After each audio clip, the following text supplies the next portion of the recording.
Okay, सो हम जो PYQ series कर रहे थे उसमें हम अगले नेक्स्ट 5 क्वेश्चन करेंगे। आज इसका डे 2 है, ठीक है। PYQs सीरीज़ का 5 क्वेश्चन करेंगे, अच्छे से समझेंगे कि किस तरीके से क्वेश्चन को आंसर करना है।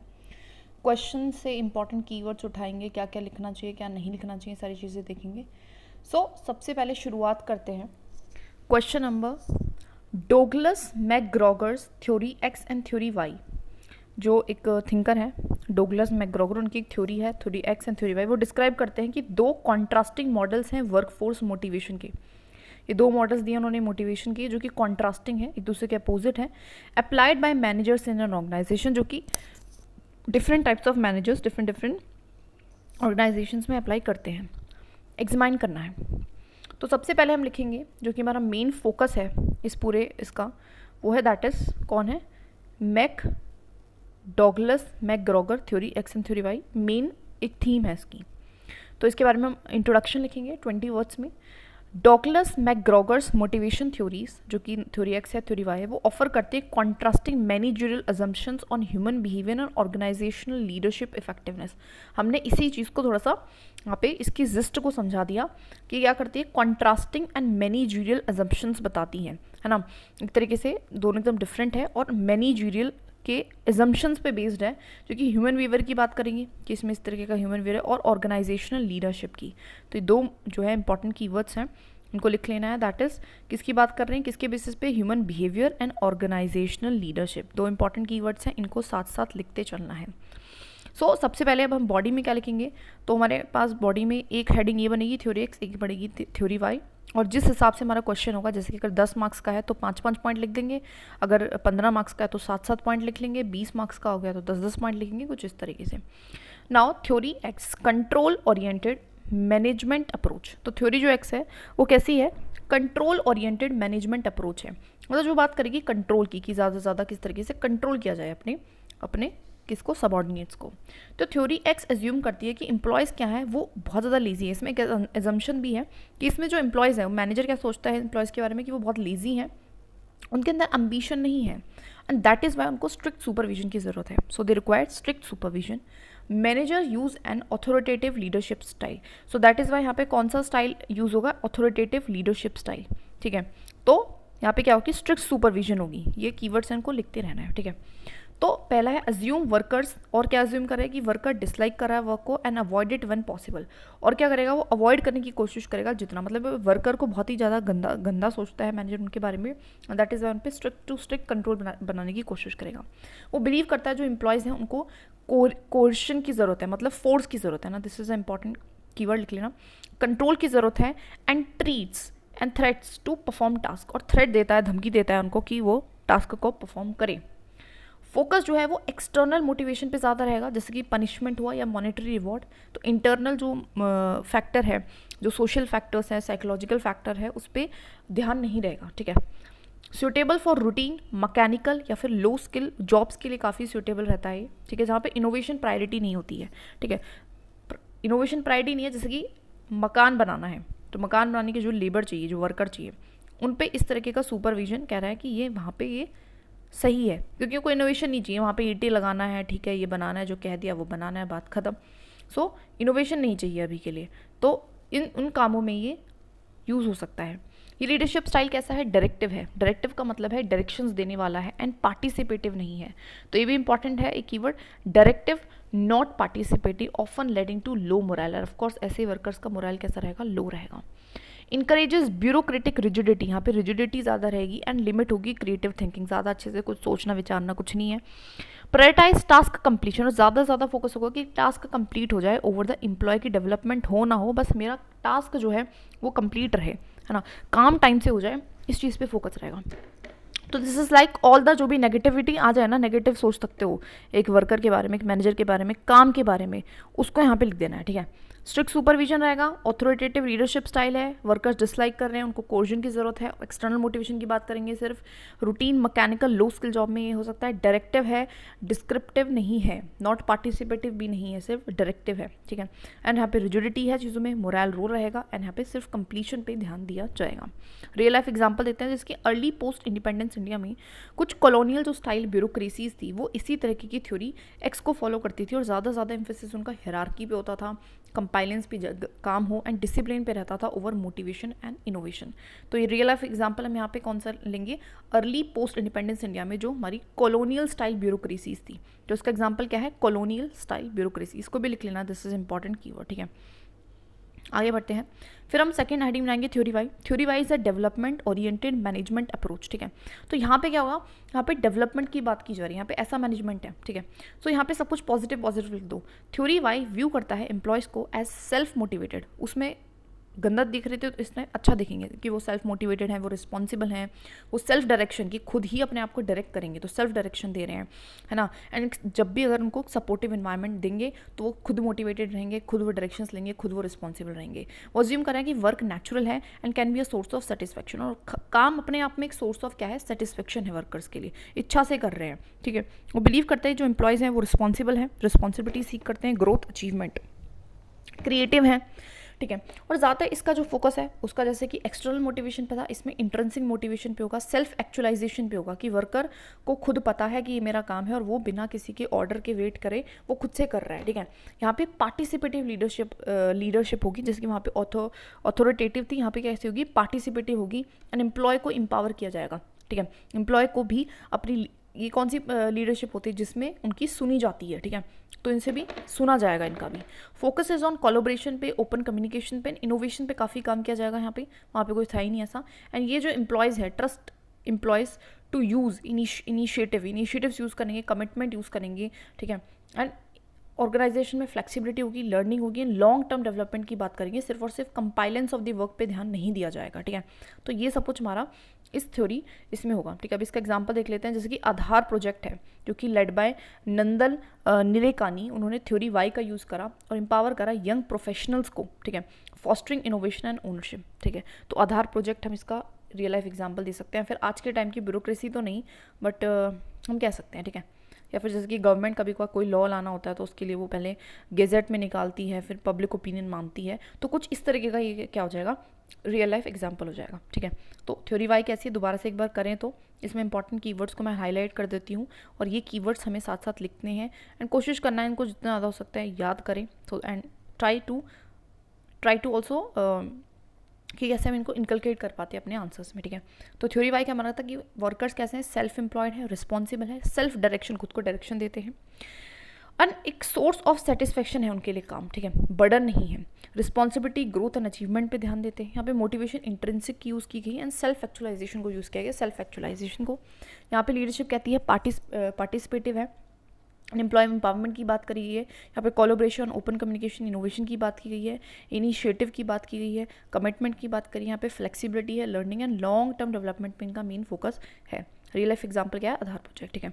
आगे बढ़ते हैं, कंक्लूजन में अगर हम लिखेंगे तो क्या लिखेंगे कि जो मैकग्रॉगर की थ्योरी एक्स थ्योरी वाई है वो हाईलाइट करती है कि कैसे मैनेजरियल परसेप्शन इन्फ्लुएंस करता है एम्प्लॉय की engagement, organization culture and governance effectiveness. तो इससे हमें क्या पता चला कि एक मैनेजर क्या सोच रहा है, what he thinks about his subordinates, उससे उसके मैनेजरियल स्टाइल पे, मोटिवेशन पे, एक ऑर्गेनाइजेशन में कितनी इफेक्टिविटी होगी, कैसा मोरल होगा, कैसी लीडरशिप होगी, क्या रिजल्ट रहेगा, क्या वर्कर्स खुश होकर करेंगे, ये सारी चीज़ें क्या करती हैं, निर्भर करती हैं, ठीक है। तो ये इन्फ्लुएंस करता है एम्प्लॉय की इंगेजमेंट कितनी होगी, ऑर्गेनाइजेशन का कल्चर कैसा रहेगा, गवर्नेंस कितनी इफेक्टिवनेस से हो पाएगी। तो ये सारे इसके इंपॉर्टेंट क्या है, कीवर्ड्स हैं, ठीक है, इनको लिख लेना है। अगला क्वेश्चन बढ़ते हैं आगे, दैट इज़ अगले क्वेश्चन पे बढ़ेंगे जो कि हमारा new public administration has seriously jolted the traditional concept and outlook of discipline. उसने क्या बोला है कि जो एनपी है उसने क्या करा है, जॉल्ट करा है, एक तरीके से रिवर्स कर दिया है जो ट्रेडिशनल कॉन्सेप्ट था, जो आउटलुक था, देखने का नज़रिया था इस डिसिप्लिन को, एंड इनरिच द सब्जेक्ट, और क्या कर रहा है, इनरिच करा है सब्जेक्ट को by imparting wider perspective by linking it closely to the society, ठीक है। तो उसमें दो हेडिंग बना सकते हैं, तो पहला तो कैसे एनपीए ने, कैसे वो एनपीए बेटर है कहीं तो ट्रेडिशनल से, क्या फ़र्क है, क्या डिफरेंसेस हैं, लिख सकते हैं, कैसे उसको बेटर बनाया है, एंड द सेकंड वो कैसे उसने इनरिच करा है सब्जेक्ट को बाय इम्पार्टिंग वाइडर पर्सपेक्टिव, है ना, किस तरीके से उसने, मतलब वही उसके एडवांटेजेस लिखने हैं और कैसे उसने सोसाइटी को लिंक करा है। तो सबसे पहले हम लिखेंगे, क्योंकि मेन जो थीम है इस क्वेश्चन की वो क्या है, एनपीए है ना, तो हम लिखेंगे एनपीए के बारे में, ठीक है, न्यू पब्लिक एडमिनिस्ट्रेशन के बारे में हम लिखेंगे, ठीक है।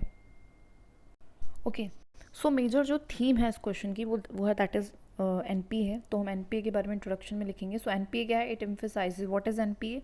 It emphasises the relevance, social equity and citizen centric governance की बात करता है, जो कि क्या करता है? चैलेंज करता है हमारी traditional value of neutrality, hierarchy, rule bound functioning. इन सबको चैलेंज करने के लिए एनपीए हमारा आया था। ठीक है,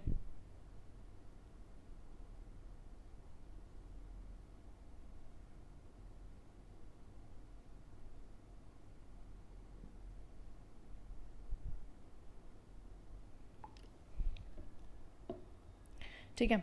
सो एनपीए का थोड़ा सा हमने शॉर्ट में दिया कि एनपीए क्या है अपने आप में।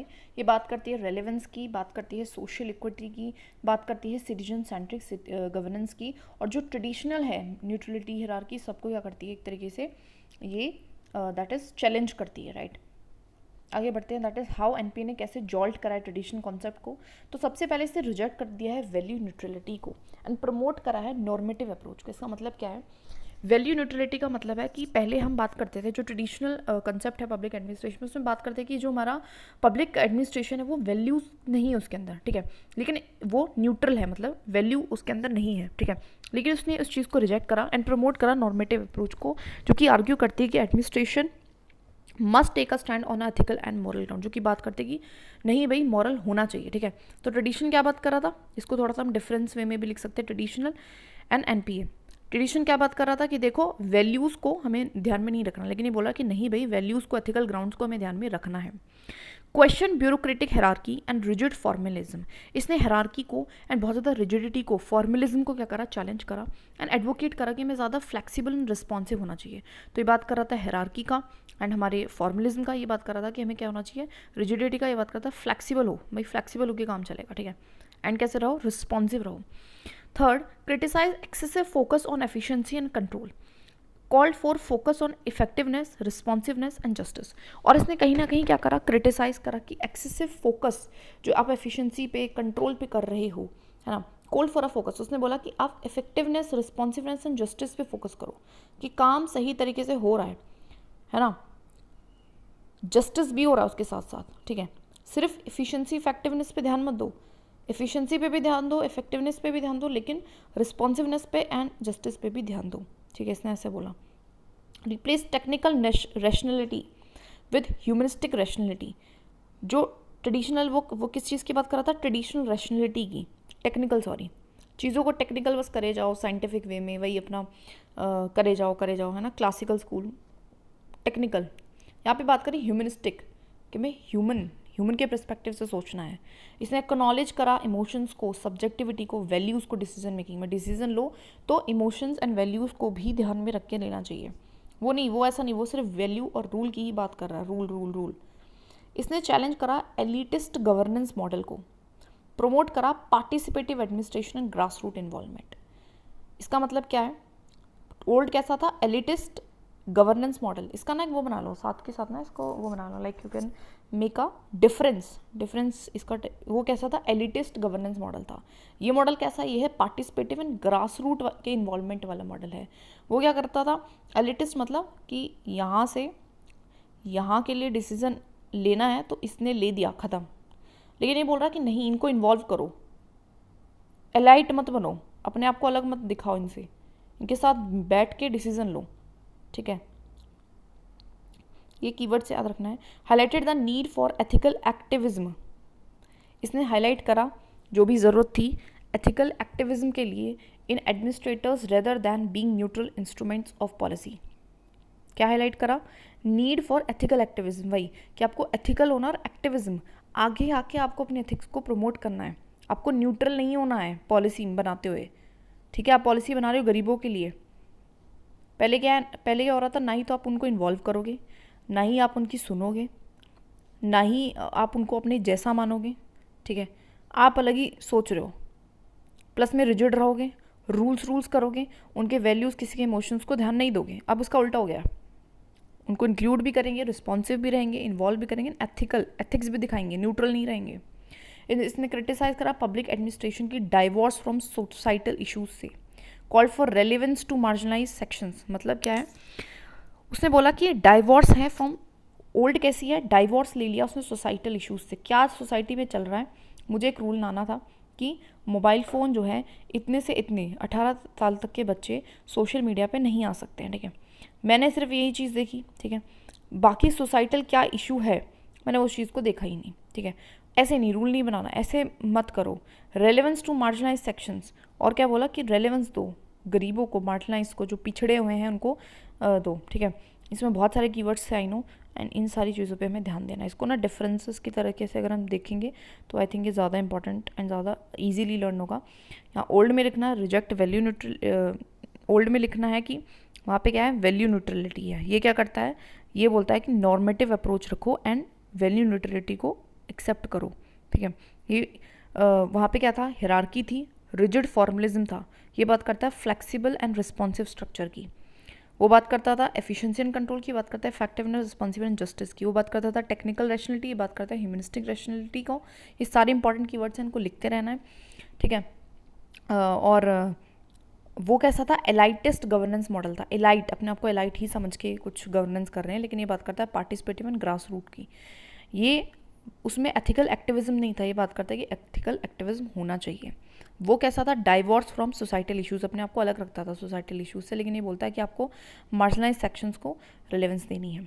एग्जाम्पल देखिए, आरटीआई एक्ट है, वो एग्जाम्पलाई करता है departure from traditional secrecy to transparency. RTI एक इसी का एनपीए का ही एक एग्जाम्पल है कि किस तरीके से हम ट्रेडिशनल से अब आए हैं। पहले हम इन्फॉर्मेशन नहीं देते थे, हम ट्रांसपेरेंसी नहीं था, सीक्रेसी रखते थे चीज़ों में, लेकिन अब क्या आ गया, ट्रांसपेरेंसी आ गई। रिफ्लेक्टिंग एनपीए का उस पर इन्फ्लुएंस है, ठीक है। सोशल ऑडिट हुआ मनरेगा में, वो भी इसी तरीके का एग्जाम्पल है जो कि पार्टिसिपेटिंग अकाउंटेबल गवर्नेंस है। समझ आया? ओके, अब कैसे एनपीए ने इनरिच कैसे करा है हमारी डिसिप्लिन को by linking it to the society, कैसे क्या इसके एडवांटेजेस हैं, we can say that. Same ही चीज़ें होंगी। इसने इंट्रोड्यूस करा सोशल इक्विटी, सबसे इंपॉर्टेंट है, कोर वैल्यू है जो कि एक पब्लिक एडमिनिस्ट्रेशन में, कि हमें वीकर एंड वनरेबल सेक्शंस को सर्व करना चाहिए सोसाइटी में। देखो, सोशल मतलब सोसाइटी एंड इक्विटी का मतलब क्या होता है कि सबको समान लाना है। सबको समान मतलब जो वीकर सेक्शन है उसका, उस हिस्से का बहुत ज़्यादा सपोर्ट करना है कि वो ऊपर आ सके। सोशल इक्विटी पे ध्यान दो। इसने बात करी सिटीजन पार्टनरशिप की, सिटीजन पार्टिसिपेशन की, कि सिटीजन को भी पार्टिसिपेट कराओ, पब्लिक रिस्पॉन्सिवनेस रखो, पब्लिक के लिए रिस्पॉन्सिव बनो। बॉटम अप गवर्नेंस की उन्होंने बात करी कि ऐसे नहीं होना है ऊपर बैठ गए और यहाँ से लॉ बना रहे हो, यहाँ पे वो कर रहे हो, दैट इज़ इम्प्लीमेंटेशन कर रहे हो, नीचे हो रहा है नहीं हो रहा है कोई मतलब नहीं, ऐसा नहीं। बॉटम अप रखो, नीचे से ऊपर। Link public administration with development goals के साथ लिंक करा। सोशल जस्टिस एंड वेलफेयर, और क्या किस चीज़ पे ध्यान रख दिया, डेवलपमेंट गोल्स, मतलब गोल्स क्या होने चाहिए जिसमें सबका भला हो, वेलफेयर ओरिएंटेशन, भला वाला काम होना चाहिए। इसने इनकरेज करा inter disciplinary approaches by drawing from, ये भिन्न भिन्न उससे लेके आया, तो इसने इंटर डिसिप्लिनरी अप्रोच दी, है ना, कि आपको अलग अलग चीज़ें, अलग अलग एंगल से चीज़ों को देखना है, ठीक है। इसे रीडिफाइन करा रोल जो है पब्लिक एडमिनिस्ट्रेटर का as a change agents and ethical leaders, ठीक है, कि आपको क्या लाना है, आपको चेंज लाना है। आप ऐसे एजेंट हो जो आप चेंज लाओगे, बदलाव लाओगे, एंड आप एथिकल लीडर हो। एथिकल लीडर का मतलब क्या है कि ऐसा लीडर या फिर ऐसा पर्सन जो लीड कर रहा है लोगों को वैल्यूज़ में, आपके अंदर इतनी वैल्यूज़, इतने एथिक्स होने चाहिए। इसने इंस्पायर करा idea of administrative decentralization and community engagement को। इसने क्या करा, इंस्पायर्ड करा कि आपको क्या करना है, डिसेंट्रलाइजेशन करो, लोगों का पार्टिसिपेशन रखो, रिस्पॉन्सिवनेस बढ़ाओ, वेलफेयर पे ध्यान दो, कम्युनिटी को इंगेज करो, डेवलपमेंट गोल्स होने चाहिए, सोशल इक्वलिटी होनी चाहिए, वल्नरेबल सेक्शन का ध्यान रखो, and people centric delivery mechanism होना चाहिए ओवर रूल सेंट्रिक। ऐसा नहीं है मैंने एक रूल बना दिया, रूल ये कहता है कि इस तरीके से आपको सर्विसेज को पहुंचाना है, लेकिन मैंने लोगों के हालातों को देखा ही नहीं। वही ओल्ड लेडी आई है, डॉक्यूमेंट नहीं है, रूल कहता है डॉक्यूमेंट है तो ही दो, बट मैंने यहाँ पे क्या करा, यहाँ पे पीपल सेंट्रिक डिलीवरी मैकेनिज्म को अपनाया कि लोगों तक डिलीवरी होनी चाहिए उन सर्विसेज की, उस चीज़ को मैंने अपनाया। तो this is very important keyword, सारे इंपॉर्टेंट कीवर्ड्स हमें याद रखने, ठीक है, रिगार्डिंग एनपीए, ठीक है। तो कौन कौन से कीवर्ड है मैं इनको हाइलाइट कर देती हूँ एक बार, इनको लिख लेना है। That is social equity, that is citizen partnership and public responsiveness, that is bottom up governance, that is welfare orientation, that is interdisciplinary approaches, that is change agents and ethical leader, that is administrative decentralization, community engagement and people centric delivery mechanism, जो सबसे important है, ठीक है। so all these keywords are very very important। now example ले लेते हैं, जैसे कि schemes है एस्पिरेशनल डिस्ट्रिक्ट प्रोग्राम, ठीक है, जिसका मेन फोकस क्या है, इंक्लूसिव डेवलपमेंट पे एंड सोशल अपलिफ्टमेंट पे, कि हमें क्या करना है। इसमें हुआ क्या, इस प्रोग्राम में कुछ डिस्ट्रिक्ट को डिसाइड करा गया, इन सारे डिस्ट्रिक्ट को हम लेंगे और उसमें हम डेवलपमेंट कराएंगे। तो उसमें हमें कैसे डेवलपमेंट करानी है, इंक्लूसिव करानी है, सोशल अपलिफ्टमेंट करना है उन लोगों का, इस तरीके इस चीज़ पे इसका फोकस है। लोकपाल लोकायुक्त एक्ट है, आपको पता है ये भी अकाउंटेबिलिटी एंड मोरल गवर्नेंस से ही बने। तो इसमें एग्जाम्पल में आप ये लिख सकते हो, that is Lokpal Lokayukta act and the aspirational district program, याद रखने एग्जाम्पल्स को। अब कंक्लूजन क्या लिखें, सो एनपीए ने ऑफकोर्स इन्फ्यूज़ करा है, अंदर लेके आए, एथिकल कॉन्शियसनेस लेके आया है एंड सोशल रेलेवेंस लेके आया है, कि सोसाइटी से रेलेवेंस हो पब्लिक एडमिनिस्ट्रेशन में, एंड इसने बैलेंस करा है एफिशिएंसी को इक्विटी के साथ। सिर्फ ये नहीं है कि काम हो रहा है अच्छे से हो रहा है, काम हो रहा है अच्छे से हो रहा है, लोगों का भला हो रहा है, वीकर सेक्शंस आगे बढ़ रहा है, इस चीज़ को बैलेंस इसने करा है, दस मॉडर्नाइजिंग द डिसिप्लिन मीनिंगफुली। और एक तरीके से क्या करा है, जैसे कि हो जाता है ना कि मॉडर्नाइज कर दिया है, उस चीज़ को मॉडर्नाइज कर दिया, ठीक है, और बहुत अच्छे से मॉडर्नाइज करा है। यही क्वेश्चन था, क्वेश्चन की एसेंस हमने समझ ली।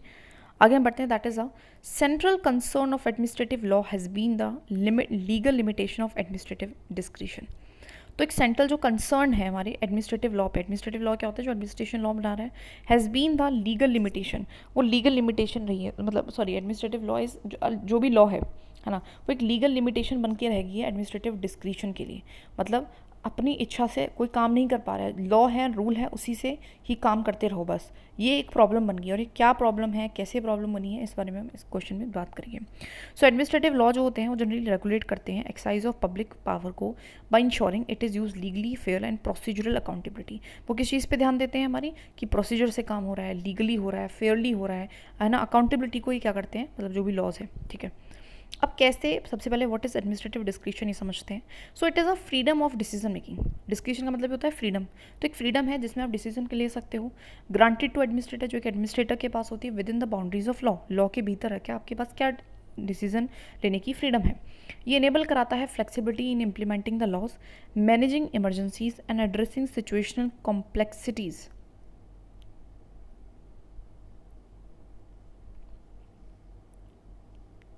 ठीक है, ये इनेबल कराता है flexibility in implementing laws, managing emergencies. ठीक है, ये क्या करा रहा है कि हाँ लॉज भी इम्प्लीमेंट करवा रहा है, ठीक है, ये इमरजेंसीज को भी मैनेज करवा रहा है एंड सिचुएशनल कॉम्प्लेक्सिटीज़ को भी ये एड्रेस कर रहा है।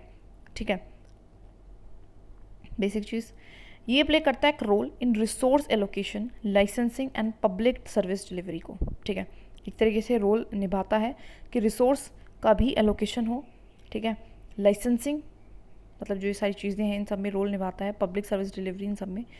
However unchecked discrimination may lead to arbitrariness, favouritism और अब्यूज़ ऑफ पावर। लेकिन ऑफकोर्स बहुत ज़्यादा अगर आप दे दोगे तो उससे भी प्रॉब्लम है, आर्बिट्रेरीनेस हो जाएगी, फेवरेटिज्म हो जाएगा या फिर पावर का अब्यूज़ होगा। ठीक है, बेसिक चीज़ हमने देख ली।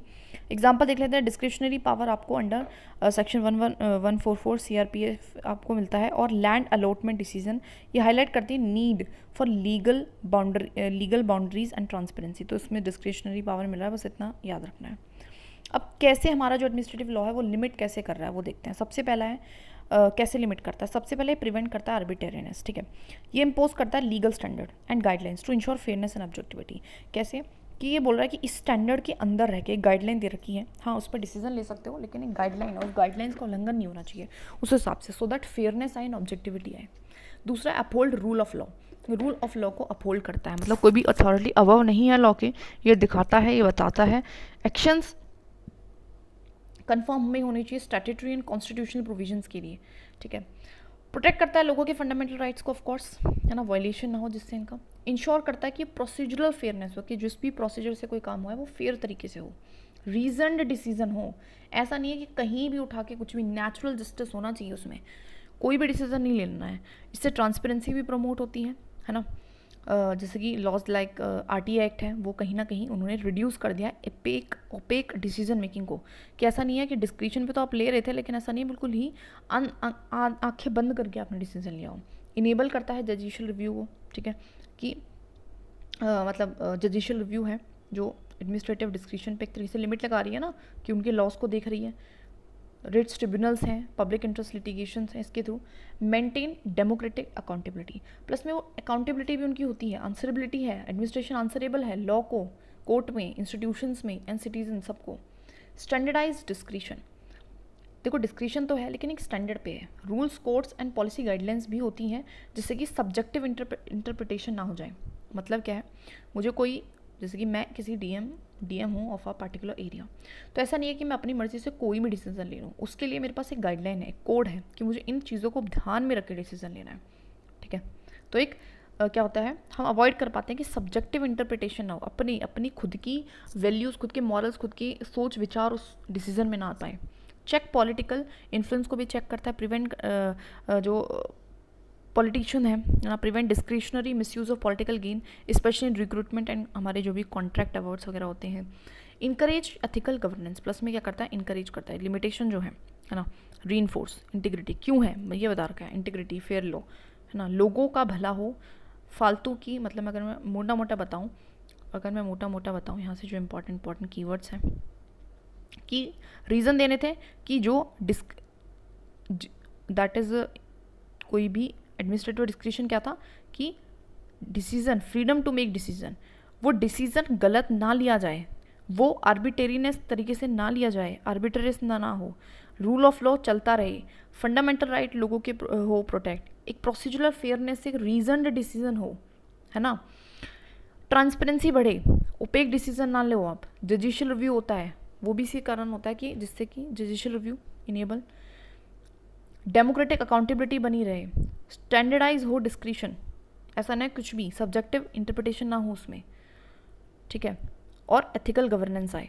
तो ये सारे रीजंस है जिसकी वजह से क्या होता है, देयर इज़ अ लिमिटेशन, किस चीज़ पे लिमिटेशन है, किस चीज़ पे, एडमिनिस्ट्रेटिव डिस्क्रिशन पे।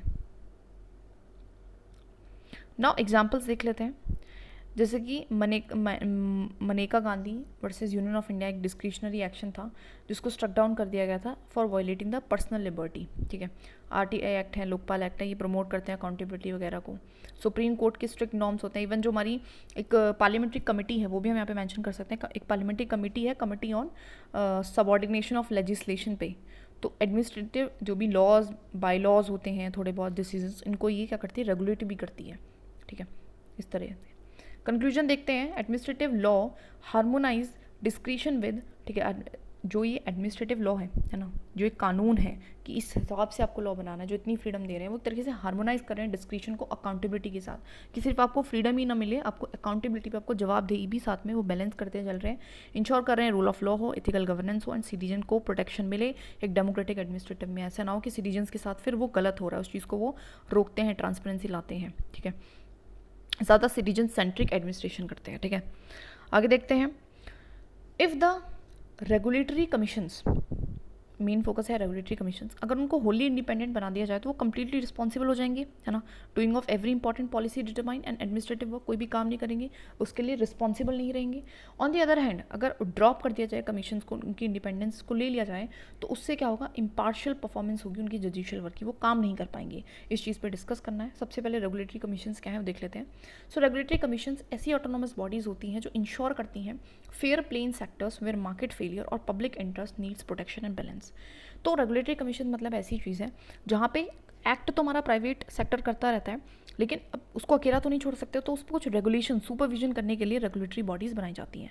तो वही बात है, क्योंकि ऑटोनॉमस बॉडीज़ हैं जो कि इंश्योर करते हैं कि फेयर प्ले हो सेक्टर्स में, कुछ स्पेसिफिक सेक्टर्स से उसमें चीज़ें सही तरीके से चले, जहाँ पे मार्केट फेलियर या फिर पब्लिक इंटरेस्ट को बचाना है। तो ना ही तो हमें प्राइवेट को फेल होने देना है और ना ही हमें ये भी नहीं करना है कि प्राइवेट कुछ भी करे जा रहे हैं और लोगों का क्या हो रहा है, पब्लिक इंटरेस्ट का हम ध्यान नहीं रखना है। तो दोनों चीज़ों का, market failure and public interest, दोनों में चीज़ों को बैलेंस करना है। तो मेन इनका ये काम होता है, ठीक है।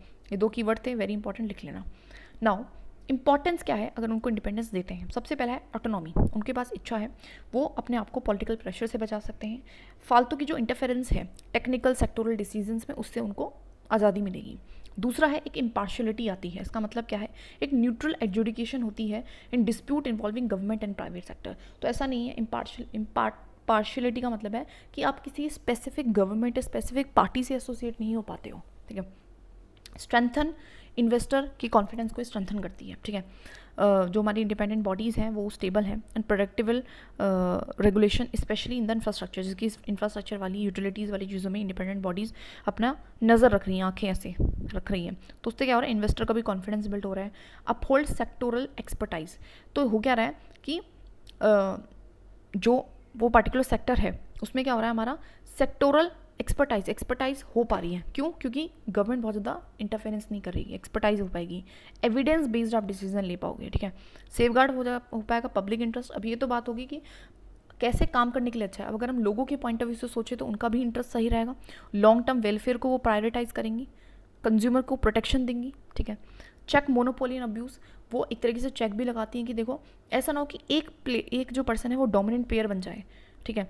तो ये चीज़ मोनोपोली को भी चेक ऑन करती है एंड प्रमोट करती है रूल बेस्ड गवर्नेंस, कि कुछ भी ऐसा ना हो कि इलीगल तरीके से हो, इलीगल ना हो, मैनिपुलेशन ना हो, लोगों का भी ध्यान रखा जाए, कंज्यूमर की भी राइट्स का ध्यान रखा जाए, प्लस में जो प्राइवेट सेक्टर काम जिस तरीके से करता है वो भी अपना आराम से काम करता रहे, ठीक है। जैसे कि एग्जाम्पल सेबी है यहाँ पे, है ना, सेबी हुआ, और क्या हो, क्वासी जजिशियल न्यूट्रलिटी हो, ठीक है।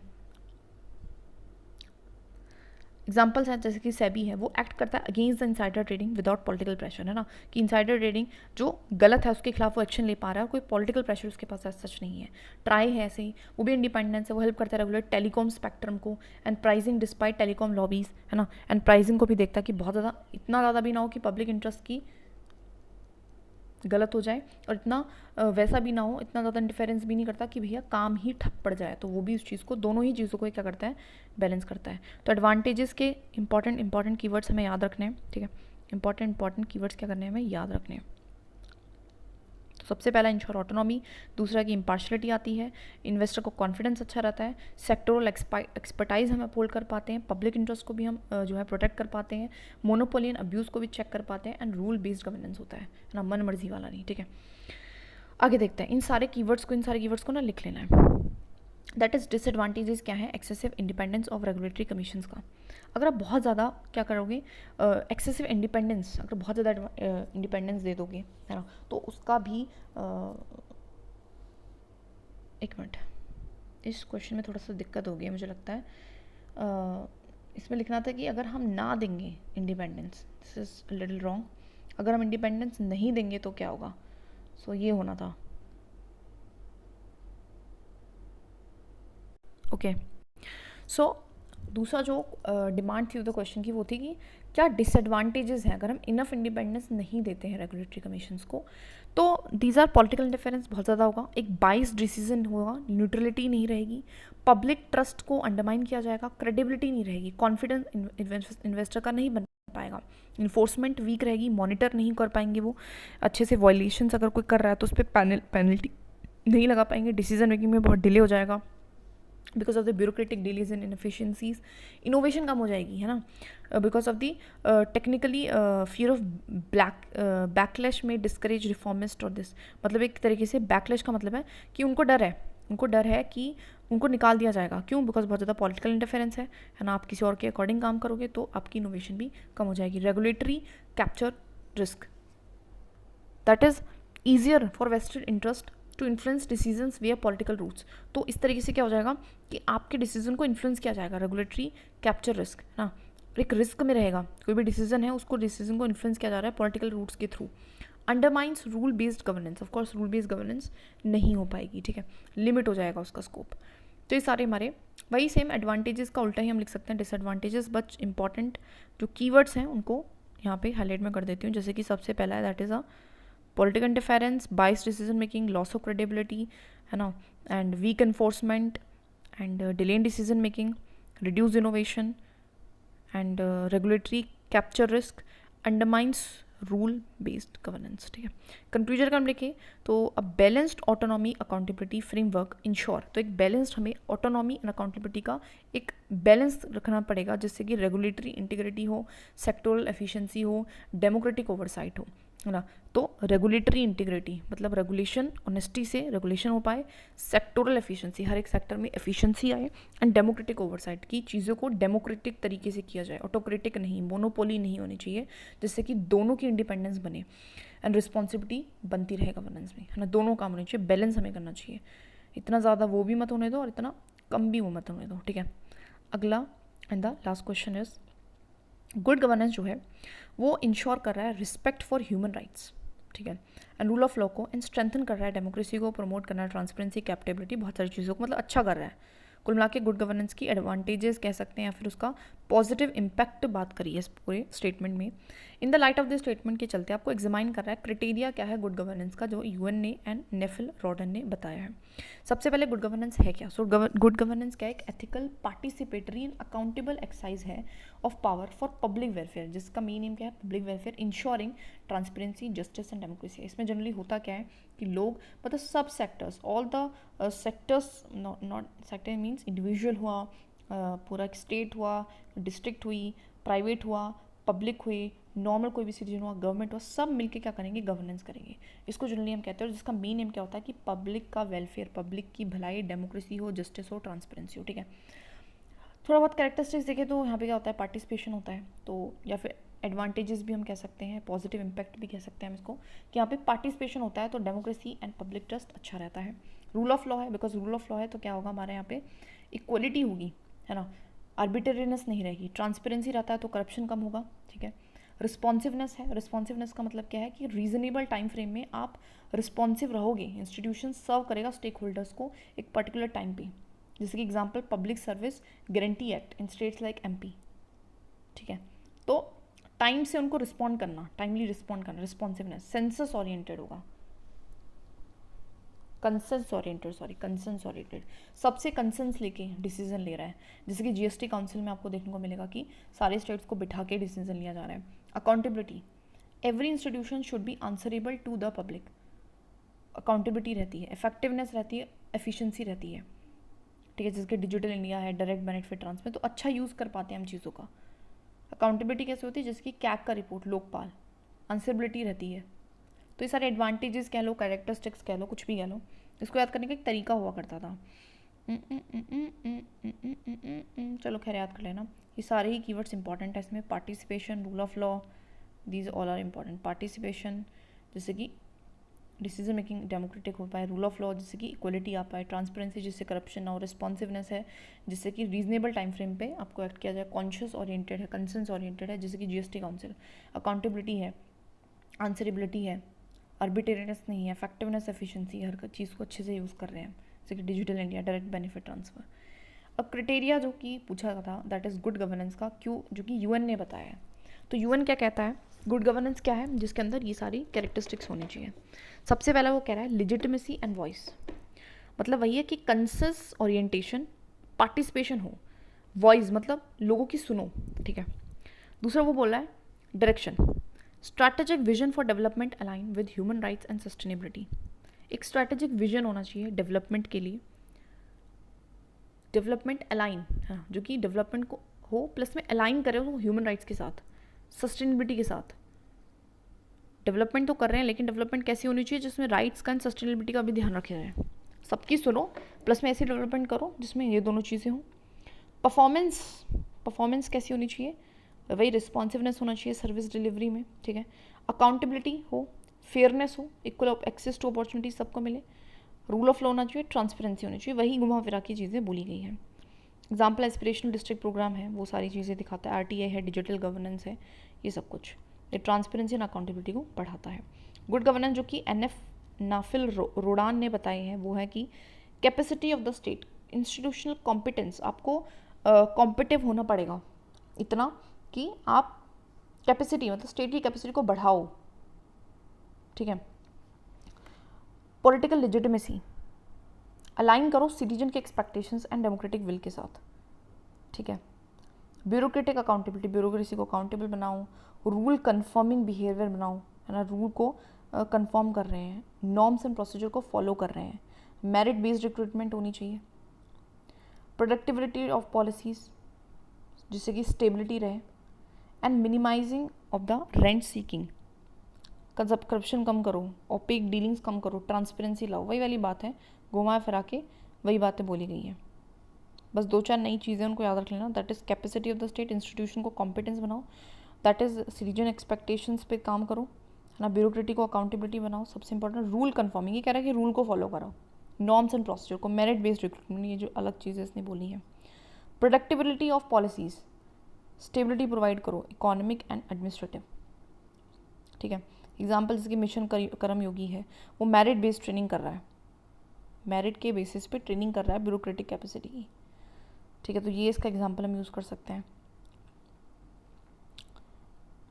प्लस में जो सिविल सर्विसेज कोड होता है ना, कोड ऑफ कंडक्ट फॉर, वो एक तरीके से रूल कन्फर्मिंग बिहेवियर को इंश्योर करता है हमारे इंडिया में, एग्जाम्पल है इसके। कंक्लूजन अगर मैं लिखूँ तो गुड गवर्नेंस क्या है, रूटेड है अकाउंटेबिलिटी में एंड पार्टिसिपेशन। सो सबसे इंपॉर्टेंट इसमें क्या है, अकाउंटेबिलिटी एंड पार्टिसिपेशन है।